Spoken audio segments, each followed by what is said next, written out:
Belum lama ini, polisi membongkar praktik pembuatan madu palsu di kawasan Kembangan, Jakarta Barat. Madu palsu racikan para pemalsu ini dikemas dalam botol bening. Dan untuk mengelabui calon konsumen, pelaku membungkusnya dengan daun. Kemudian menyebut kalau madu palsu ini adalah asli dari hutan.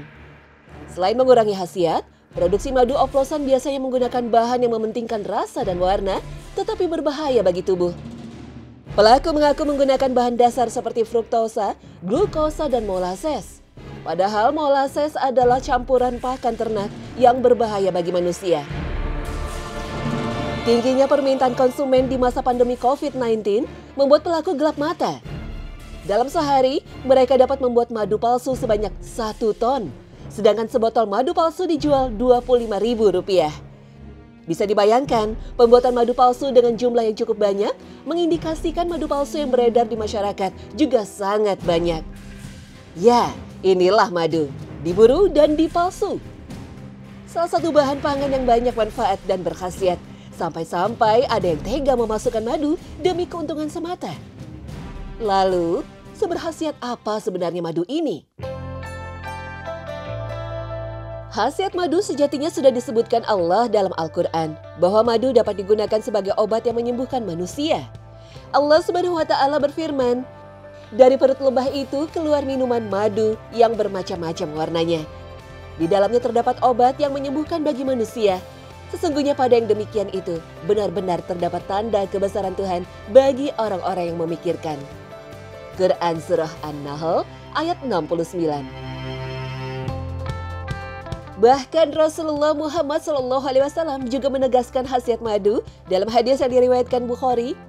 Madu adalah penyembuh bagi semua jenis sakit dan Al-Quran adalah penyembuh bagi semua kekusutan pikiran, sakit pikiran. Maka aku sarankan bagimu kedua penyembuh tersebut, Al-Quran dan madu. Hadis riwayat Bukhari.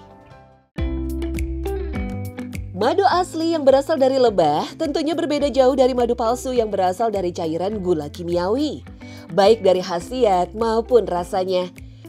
Allah Subhanahu wa Ta'ala menciptakan binatang kecil bersayap ini dengan berbagai kemampuan dan manfaat. Lebah adalah binatang yang bersih. Mereka hanya hinggap di tempat-tempat yang bersih. Sarang mereka bersih dari segala kotoran dan bakteri. Bahkan beberapa sarang lebah terdapat di lokasi yang sulit dijangkau. Sesuai firman Allah, tempat tinggal lebah pun sudah disebutkan dalam Al-Quran. Dan Tuhanmu mewahyukan kepada lebah, buatlah sarang-sarang di bukit-bukit, di pohon-pohon kayu, dan di tempat-tempat yang dibikin manusia. Quran Surah An-Nahl ayat 68. Lebah menghasilkan madu yang berkhasiat bagi kesehatan manusia. Dalam praktek Tibun Nabawi, Ibnul Qayyim rahimahullah menjelaskan bahwa madu memiliki banyak khasiat. Di antaranya adalah untuk membersihkan kotoran yang terdapat pada usus, pembuluh darah, dan lainnya. Madu pun bukan hanya merupakan pemanis alami, melainkan suplemen yang baik untuk tubuh bila dikonsumsi sesuai saran dan takaran. Nah, salah satunya, madu dapat digunakan untuk campuran ramuan bagi orang-orang yang mengalami gangguan sulit tidur atau insomnia. Jangan anggap sepele ya. Kurang tidur bisa mengganggu metabolisme tubuh dan berpotensi menimbulkan penyakit berat. Sekarang perhatikan ya cara membuat ramuannya. Ada daun pandan, lalu ada kunyit, ada jahe, dan juga madu. Pertama, kupas bersih 1 ruas jahe yang sudah dicuci ya. Minyak atsiri jahe bisa merelaksasi saat tubuh merasa lelah. Lalu lanjut kupas kunyitnya. Berikutnya potong kecil-kecil 1 lembar daun pandan. Nah, kandungan ini yang kaya akan zat positif untuk gangguan susah tidur. Nah, sekarang tinggal dicampur deh. Jadikan satu semua bahan ke dalam 1 gelas, lalu seduh dengan air panas. Aromanya harum semerbak khas rempah-rempah. Baru mencium aromanya saja, tubuh kita seperti terbius dan terasa lebih rileks. Ramuan jurus sehat Rasulullah ini sangat disarankan untuk dikonsumsi oleh kalian dengan aktivitas harian yang padat dan menguras tenaga.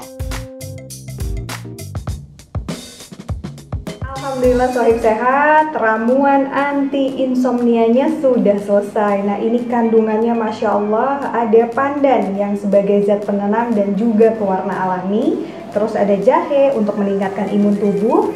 Kunyit ada kandungan kurkumin sebagai anti peradangan. Dan apalagi kalau sudah hangat tadi ditambahkan madu. Madu itu bisa melancarkan peredaran darah. Jangan lupa ya, agar lebih tenang dan tubuh mudah istirahat, kita juga harus rajin beribadah dan mendekatkan diri kepada Allah Subhanahu wa Ta'ala. Insya Allah, kita semua diberikan tidur yang berkualitas dan bangun dengan segar keesokan harinya. Dan jangan lupa, setiap mau tidur kita wajib berdoa dan menyerahkan semua beban masalah dan pikiran kita kepada kehendak Allah Subhanahu wa Ta'ala.